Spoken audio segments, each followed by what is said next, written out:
ڈاکٹروں کے حوالے سے میڈیا پہ جو بات چل رہی ہے میرے حوالے سے، وہ میں چاہتا ہوں کہ اس کی وضاحت کروں۔ میرا ہرگز مطلب ڈاکٹروں کی توہین کرنا نہیں تھا۔ میرے لیے بڑے قابل احترام ہے، کریم آف دا نیشن میں ان کو کہتا ہوں۔ میرا اپنا بیٹا بھی ڈاکٹر ہے، لیکن میں نے جو بات کی تھی وہ کوئی اور اس میں تھا۔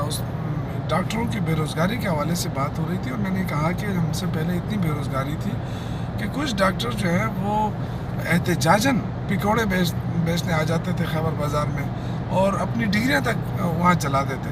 تو میں نے اس کانٹیکس میں بات کی تھی، لیکن کچھ میڈیا نے اس کو جو رنگ دیا ہے، اس سے یہ تاثر ملتا ہے کہ شاید میں ڈاکٹروں کی توہین کرنا چاہتا ہوں۔ ایسا ہرگز نہیں ہے۔ میرے لیے ڈاکٹر سارے قابل احترام ہیں، بڑی رسپیکٹ دیتا ہوں ان کو، اور ظاہر ہے وہ قوم کی خدمت کے لیے بنے ہیں، اور بڑی مشکل سے ایک ڈاکٹر پیدا ہوتا ہے۔